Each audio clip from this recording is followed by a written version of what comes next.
Hello, namaste, and you're very welcome. This is my first ever Facebook Live, and I'm really excited to be here. I hope you can hear me okay. I think you can put messages in, so if you can, please do. So here I am, speaking to you about clarity and goal setting. So if you've been following Yogandha at all for the last little while, the months of August and September have all been around clarity and goal setting. And the reason for that is twofold. One, it is we're aligning the products with the cycle of the year, which falls in absolutely beautifully. And I hope you'll stay with us on this journey because I'm just really excited about it. It just fits. And it's just a way of embedding the oils in the wisdom that they naturally carry and aligning it with the wisdom that we naturally have, this old wisdom. So that's one reason. And the other reason is because this is the perfect time of year to set goals. I'll tell you why. Because often they're set at January, which is the worst time of the year to set goals. So why is now the perfect time? Well, because the sun, of which I'm just milking the last of here, the end of the summer sun, at least in the northern hemisphere, we've had the full summer of sunshine energy, beautiful sunshine energy. So we're full of that beautiful energy of the sun. And that gives us energy to that we can use for whatever we want. And that you align that with September, which is the back to school, back to college, back to routine, all that. When you put those two things together, it's the perfect time to set your goals, to set your intentions, to set your wellness regime of, right, this is what I'm going to do. That's so if you set them in January, it's really cold, it's really dark, it's after Christmas, you're feeling a little bit lethargic, you're feeling a little bit overweight possibly, a little bit hungover possibly. It's the worst time to set any intentions. So forget about January for setting intentions. September is the time. So that's kind of why we have aligned the products with the year. So the product for that is this one, Yogandha Salute. So that's why August and September has really for us been a lot about salute and a lot about setting intentions and getting clarity. So if you have it, please put it on. This one is all about clarity. It's full of rosemary, which is clarifying. And it's also the one for academia. You know, Roman students used to wear rosemary garlands around their heads when they were studying because it helps focus the mind, it helps concentration, it wakes up the brain, and it helps memory.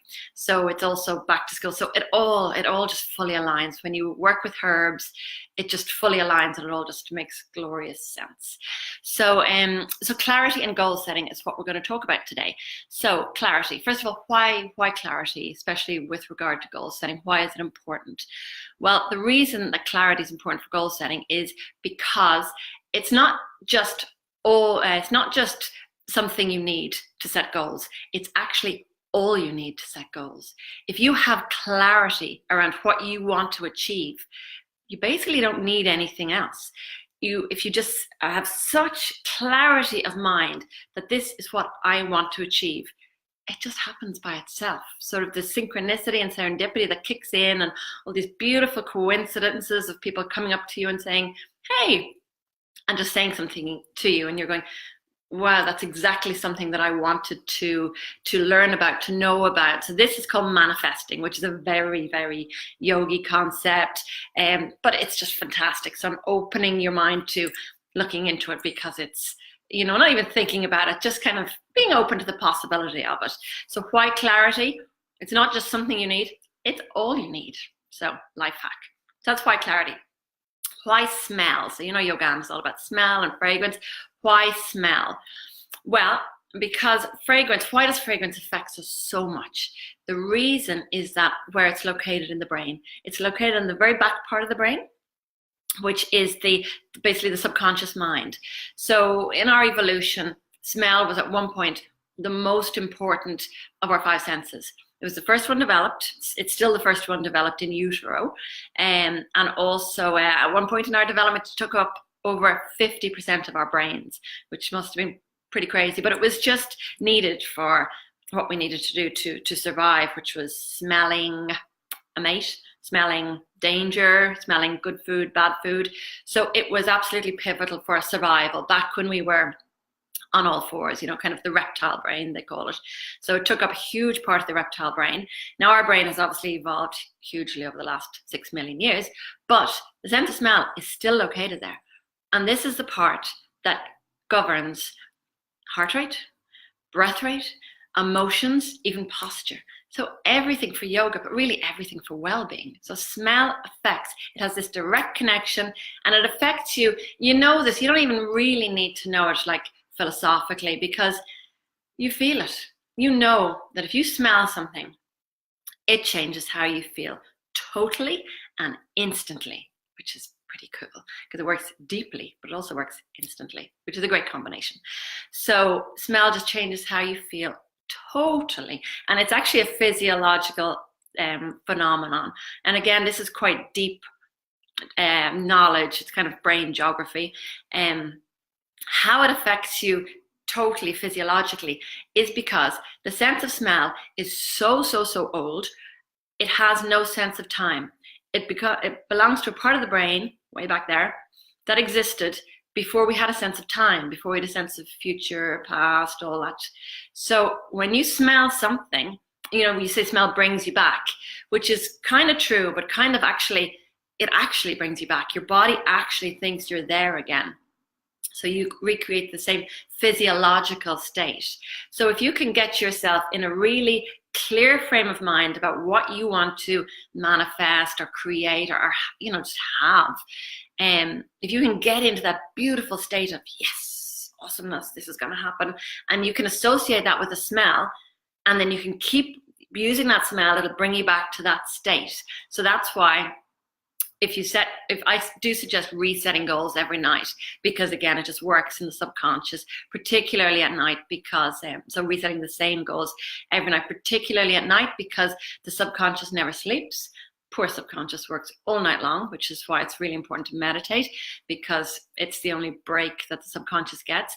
But if you reset your goals every night, which I just mean, you take the time to set them, and then you just write them down every night with a smell, because I call smell a backstage pass to the subconscious mind, and all goals happen in the subconscious mind. You're basically kind of self-hypnosising, self-programming, because when you set them, they're set there, and it's the subconscious mind that's going to make them happen. So if you set them every night with smell and with your backstage pass, which is the smell, the backstage pass to the yogic mind or to the meditative subconscious mind, that's how they happen, with incredible speed, with an incredible, as I said, coincidences and serendipity and all that crazy stuff happens, which is great, really awesome juju, crazy stuff. So just open yourself to that possibility. So that's why clarity, why smell. So just a little bit about me. I think if you're following Yogandha, you probably know a little bit about me, but my own story is I was in India doing my teacher training when I was doing Vipassana, which was a very deep 10-day meditation. And I had my oils with me, not even for meditation. It was really for just self-care.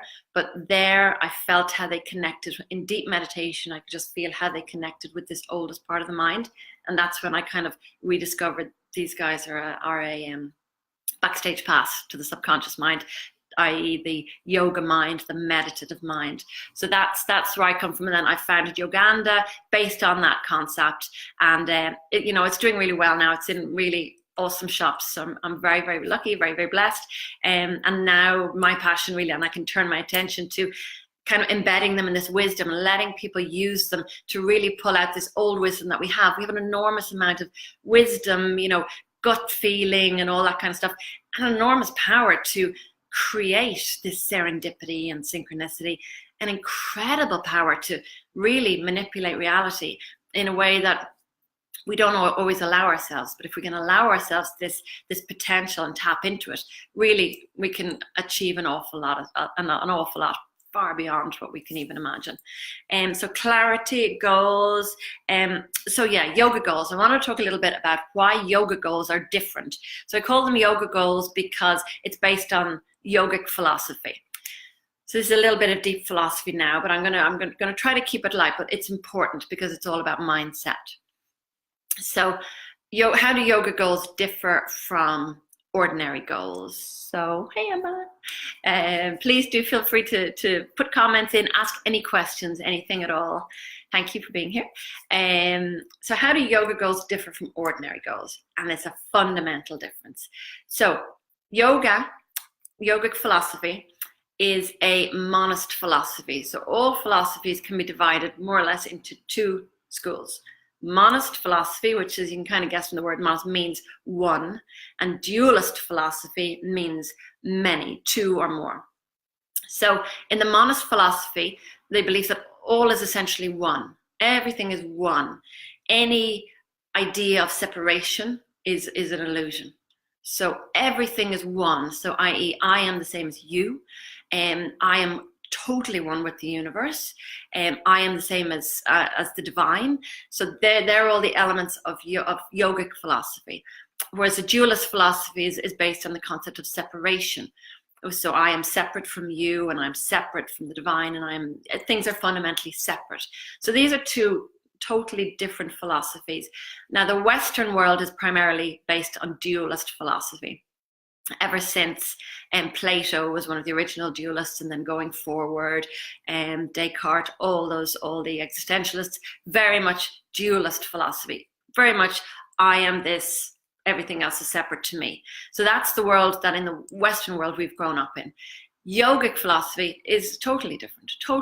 And, I've very much come around to that way of thinking, if that's the right word, though it's more feeling, through a meditative practice. If you knock out a really deadly, really awesome meditative practice, you just have this sense that all is one. I am one with the universe. It's very much, it's hard to explain in terms other than sci-fi, basically. But, it's like Avatar when they plug in, and it's just this feeling of being connected with all things. And it's the most beautiful feeling. And for me, I think you can only really get it through meditation. If there's other ways to get it, please let me know. But for me, I get that sense in a really good meditation. So that's the monist philosophy, the feeling and the fundamental belief that all is one. So for goal setting, how that impacts is that in the West we set very linear goals. I'm here, my goal's over there, I'm just going to get over there, and there I'll be at my goal, and everything's going to be great. Whereas in the yogic philosophy, it's totally different. It is, I'm here, my goal is also here. We're all here. The only thing that's blocking me or stopping me from my goal is holding on to the illusion that there is a separation, because there is no separation. So, it's sort of, I love the concept of, are we here yet? Are we here yet? Yes, we are actually. We're already here. But it has to be believed to be seen. So it's that's quite a deep philosophical shift, because there is no linearity. There is no getting there. It's, you're already here. What you need to do is drop the illusion that you're not here. So that is, you can see it's deeper work, and it's all to do with the subconscious, and it's a lot to do with suspending disbelief. Like, because we're walking around with disbelief going, oh, I'm not really, I haven't manifested my goals yet. I'm not there. I'll get there. We're walking around with that philosophy. Whereas what we need to do is say, I'm there. And you need to absolutely, again, it's the self-hypnosis, self-programming. I'm there. And then synchronicity, serendipity, everything falls into place. You go, oh, well, here we are. Deadly. I am here. So it's quite a difference. So that's the difference between normal goals and yogi goals. It's a total philosophical shift. So I'm going to get on to how to do that in a moment. So then there's one other little point. So I put this in blog the other day. So do please check out our blog on yogandha.com. And that is the difference between paradoxes and incongruent beliefs. So you know what a paradox is. They're quite hard to explain really what they are. But basically what they are is stuff that doesn't quite stack up in your head. And, it just contradicts. And if you look into any philosophy deeply, you'll find paradoxes, because it's just very hard to contain the notion, any solid notion of reality in our minds. It's just kind of hard to contain. So there's going to be paradoxes, things that actually appear to conflict. They're okay. They're okay to have, because it's just it's just what we can fit in our heads, which is fine. What's not okay is incongruent beliefs. So they're quite different. That is beliefs that don't stack up. Now, when it comes to beliefs, you have to choose your beliefs, based on your values. You have to choose your values. You can't often people just go through life thinking you can have them all. Oh, I believe everything's brilliant. I believe all good things. But in fact, beliefs conflict, values conflict. So you can't have them all. Basically, you have to choose. You got to, take time to sit down. Now, we'll be coming back to this in December because I really believe in doing this. I mean, it's absolutely vital for goal setting to be clear on your belief system, because if you have beliefs that contradict, they can't work. That basically you're sending out conflicting messages to the universe, which just doesn't work. So that's why we need the clarity. So we need to sit down and shake down our value system, our beliefs. But I do propose to do that in the dark end of the year. In other words, December, January, because just, this new philosophy I have with Yogandha is to embed it in the year, the cycle of the year, and the dark end of the year is the time to really move inward, to really be inward. So we'll do that at the dark end of the year. But just as a heads up now, it is vitally important to be clear on what your value system is. What values do you put above others? Because they have to be, you can't have them all up there. They do conflict. So your beliefs, you have to be clear on what your beliefs are. And if you have two beliefs that are incongruent, that don't sit together, then you're sending mixed messages to the universe, to your subconscious, and that just can't work. So paradoxes are okay. Incongruent beliefs, no, can't be having those. So it's something we're going to work on in the dark end of the year, but just, for you to be aware of it now, that you have to really, it's quite rigorous work, to be clear on your value system, but it's beautifully freeing as well to be clear on your value system and clear on your beliefs, but they have to be congruent for goal setting. So that's a word on incongruence versus paradoxes. So getting clear. How do you get clear? Now, this is, sort of tips and tricks, which are very important, but what's important to me really is the mindset issue. So that's what we talked about first. It's an absolute fundamental shift in mindset from this dualist thinking that I am separate from my goal and my journey to my goal is a linear one. That's the Western model of setting goals, which is flawed in so many ways. I mean, it's based on the notion of separation. They're often based on the concept of lack, that of basically not being enough, of missing something, and being in that mindset of lack just isn't the right mindset for manifesting anything. It's, lack kind of attracts lack. So you don't want to be doing that. So just the most important element of the whole exercise here is the mindset shift from the dualist, ego-based, the Western is very ego-based, ego being separate from everything else, to the more yogic, more monist philosophy of, in fact, I already have everything I need. The only issue is my failure to grasp that. So that's what the work is, rather than any moving towards anything. But a few tips and tricks, because they are handy as well. So getting clear externally. So there's the external and the internal for getting clear. So the external is things that you already know, like don't have loads of crap in your hole, decluttering. Basically, decluttering is vital because your mind, you think that your mind isn't going anywhere but everywhere, but it is going everywhere. It is seeing every job that needs to be done, and it's, it's processing away. So you really do need to just declutter. If it's broken, either fix it or get rid of it. Declutter. Get rid of all the stuff. You don't want it. You want everything that your eye falls upon, because it is registering. You want everything that your eye falls upon to be uplifting, beautiful, and have that sense of completion. Okay, so that's external clarity. Tech-free, I really recommend going tech-free for setting your goals. So the goal setting might happen in the evening time, as I suggested, and I really suggest you doing it tech-free. So how to uncover your goals, this is kind of more internal, but I do suggest going tech-free on it. A notebook and a pen. Get yourself a nice notebook, a nice pen, and start writing, because you know everything that you want to manifest. People often just the reason they don't achieve what they want to achieve is because they're just not clear on what they want to achieve. If you get clear on what you want to achieve, you will achieve it. You get sufficient clarity, it's gonna happen. But you need to take the time to get that clarity. And how you do that is no mystery. And we have a tendency to ask everybody, look inside. You know what you want. You know exactly what you want. You even know how to get it. I'll be kind of telling you a little bit of how to get it, but it's much easier than you think.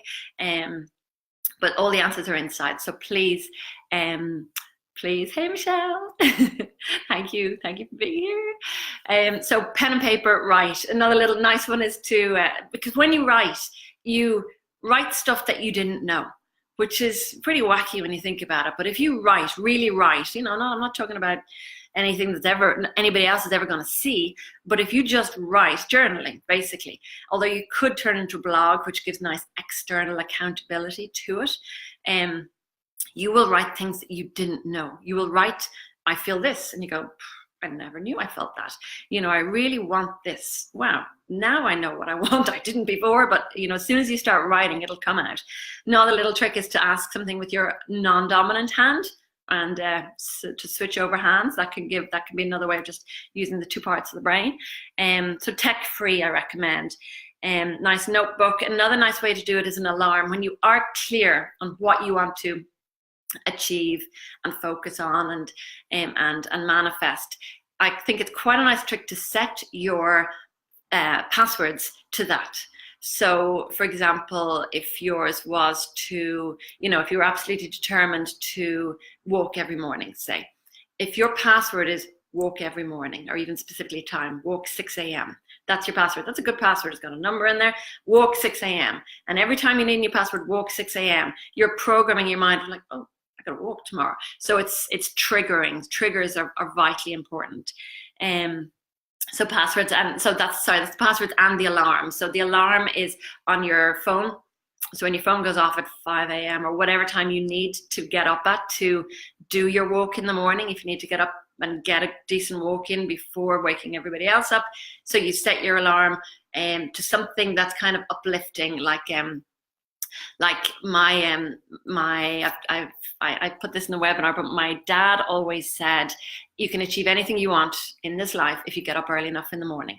And that just really stuck in my head. So when I was starting Yogandha, I got up at 5:30 every morning, and my alarm was called, you can achieve anything you want if you get up early enough in the morning. It was a very long title for an alarm, but at 5:30 every morning, I woke up going, hell yeah. So it can be really, again, another trigger, and it can just, galvanize you to get out of bed. And so these are little external tricks to help you in goal setting. And then the internal shifts for the internal clarity.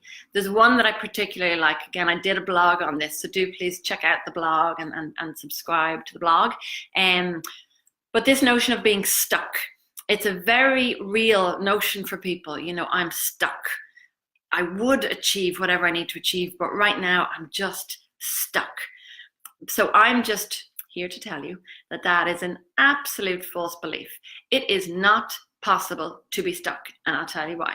Because power, the ability to do anything, cannot exist in the past or in the future. They can't exist. They can't be.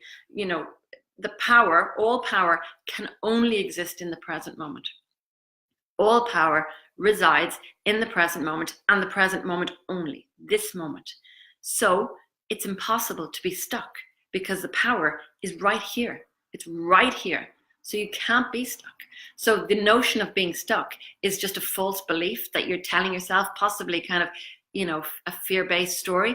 But if you kind of explode that, then suddenly you're kind of, oh, well, actually, all power exists in this very moment, so it's not actually possible for me to be stuck. So let's do this. So the notion, if you're telling yourself a story of, I'm just feeling stuck, just explode that myth. It's an absolute myth. It's not serving you. Let it go. And then internal clarity, also breathwork. I really, really recommend breathwork. So pranayama, we call it in yoga. Ideally, you do it with a yoga teacher because it's quite deep. You know, asana, physical movement of yoga, is already quite deep. Pranayama is even deeper. It has a huge effect on the psyche, on the mind, body, balancing.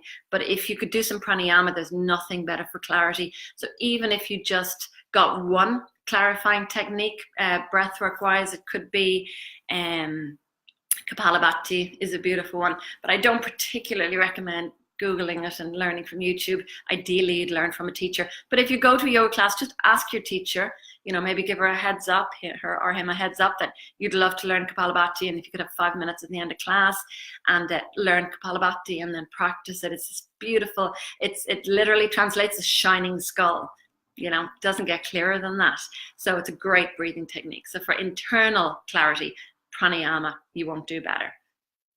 And then another nice one for internal clarity is using candles in the evening, because if you light a candle particularly while you're doing your goal setting in the evening. So in the evenings, remember, I suggest one, you know, pretty solid sit down session of what are my values, what are my beliefs, what do I really want to manifest? Let's set some goals. You know, I mean, it can be for anything. It can be for you personally, your own personal well-being. It can be for what you want to, you know, it can be relationship, financial, you know, whatever. You know yourself what's important to you. So I suggest one, you know, good session on that, and maybe coming back to it, but then nightly, just a very quick writing down.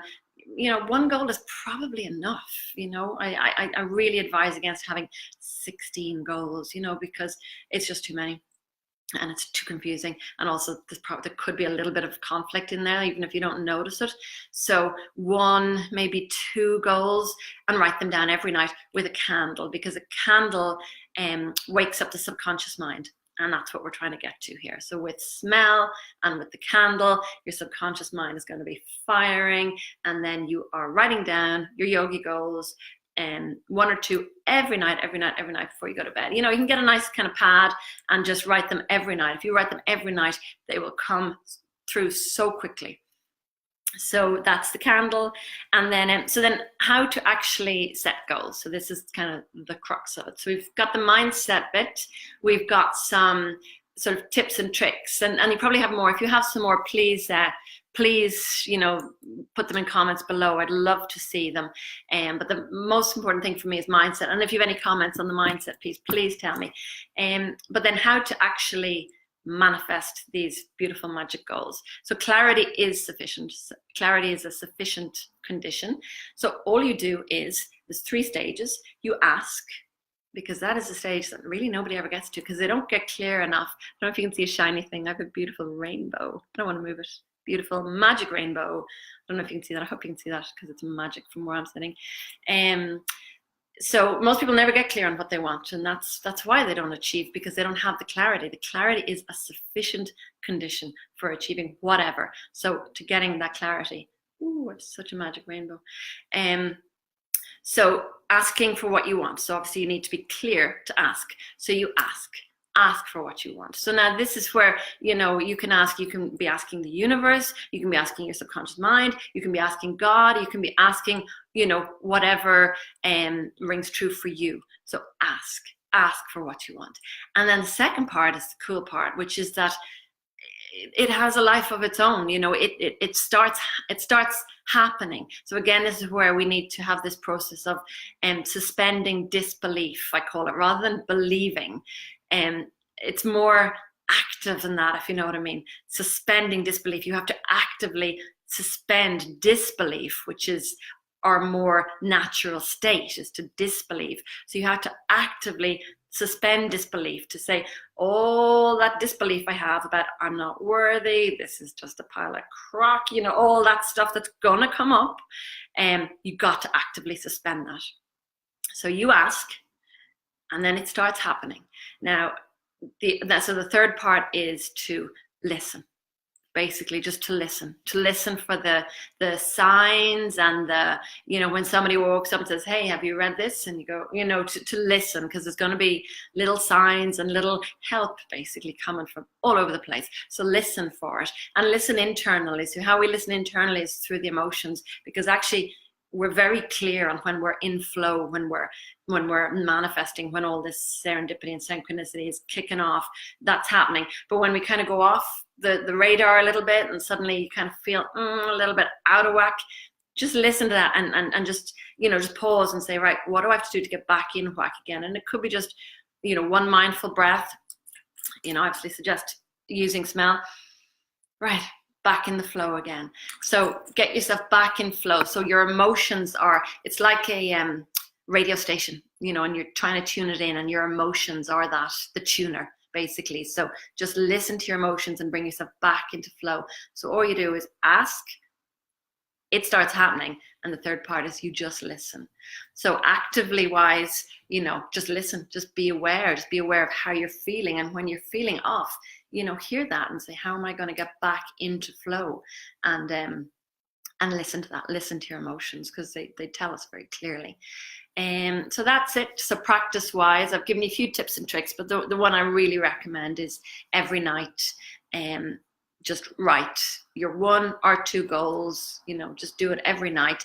And if you can, spend 5-10 minutes suspending disbelief, which can be a visualization process for you. It can be just sitting there, breathing, and suspending disbelief, hearing all the voices that say, oh, you're not worthy and this is never going to work, and just going, just going to park you for a while.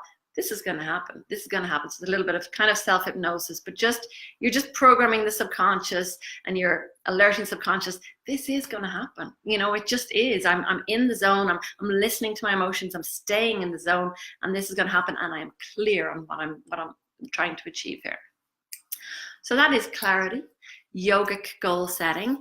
A little bit on which oils to use for what kind of goals, or for clarity. So what I'm often asked, what are the best oils for clarity? And that is not such a simple answer, because it depends what you want clarity for. So if you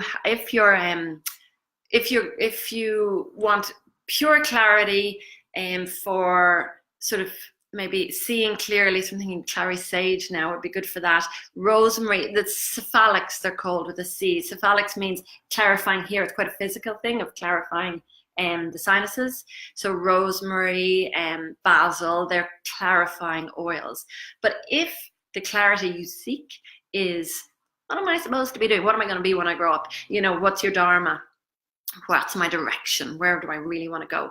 Then it's nicer to use oils such as vetiver. Vetiver is for me, for dharma, for life purpose. Vetiver is beautiful because it just brings us down. I guess it's because it's bringing us down inside, which is where the answer is, really. We secretly know. What else for oils for clarity? For if your purpose is for sort of keeping on clarity, to keep on with something, black pepper is beautiful. So yogic monks used to use black pepper for doing their 108 sun salutations, which is a lot of sun salutations. So 108 sun salutations in a row, they used to just chew on a black peppercorn for the perseverance. So black pepper is good for that one. And then for again, it's quite a yogic concept, but the concept of holding space. I really felt this when I was blending. So I spent this 3 years meditating and blending with herbs to create the range of oils, which are all totally intention based. Each oil is to help manifest the intentions of my yoga students. So when I was working with oils, I worked a lot with juniper berry. It's now featured. It's just in detox. It's nicely clarifying for the liver, actually, and the kidneys. So juniper berry is an incredible. I remember just smelling it and going, "Whoa!" It gives you such a sense of space and holding space. It just gives this like this gap, beautiful, not empty gap, just a full gap. So it's juniper berry. absolutely beautiful. So that's in detox, and it's clarifying both physically and mentally. So that's a little bit about oils for clarity. Now, if you have any questions, oh, look. Oh, wow, oh my goodness, there's loads of comments. Thank you so much for being here. Please, I'm going to scroll through to see if there's any questions. Hello. It's so nice to see so many people here, I know. Thank you so much for being here. Now, do you have any questions? Now, a lot of you, this might be kind of like new stuff. So please, do you have any questions about goal setting, about clarity, about essential oils? Just shoot. If you have anything at all, just shoot in the comments. Obviously, you can message me on Facebook afterwards if something pops up into your mind. But just as a quick overview for what we've been covering now, clarity and goal setting. Yogic goal setting is totally different to non-yogic goal setting. So if you missed the beginning, please, I think you can click a link or something to rewatch, just to get that shift in mindset, which is absolutely vital for goal setting. Clarity, why clarity is so important, and why it's not just a necessary condition for goal setting, but it's a sufficient goal setting, a sufficient condition for goal setting, which is, you know, total life hack. All you need is clarity about what you want, and it's just gonna happen. So that's and then a little bit about oils, which oils for which. So that's it. And then so please shoot any questions if you have any, and also just to give you a heads up that, as I said at the beginning, we're aligning the oils with the year, which just falls into place so beautifully. You know, it just, when you work with 100% natural, you know, it all just falls into place beautifully. So now that I'm absolutely milking the last of the sun, we're all those of us in the sun, in the northern hemisphere at least, it's coming to the end of the summer. So the next phase, so August and September, was all about beautiful salute with clarity and goal setting. But I'm coming to the end of that now. We're coming to the end of September. So so that's August, September. October, November is all about, the theme for those months is all about how to hibernate. So I'm really excited about that, because it's about, you know, it's a time of transition, and I'm really feeling it now, you know, moving from the sun, losing the sun, it's going away for a long time now. So how to negotiate that transition mentally, physically, emotionally. So that's what the next 2 months is all about, so that we can arrive at the dark end of the year, as I like to call it, you know, the Christmas time, which can be a crazy time, we all know, of parties and everything, and arriving at that time a bit more present, you know, because that time of the year actually affords us a beautiful opportunity to go quite deep inside. So the next 2 months are about negotiating that transition, as I say, mentally, physically, emotionally. So we're going to start on that next week. So I'm going to be here every Wednesday, 1 o'clock, and next week we're going to be starting into that transition time of how to hibernate, you know, how to negotiate that transition. So I hope you'll be here. Please maybe stick it in your diary or something, and I hope you can join us. Thank you so much for being here. Shoot me off any questions you have, and see you next week. Namaste.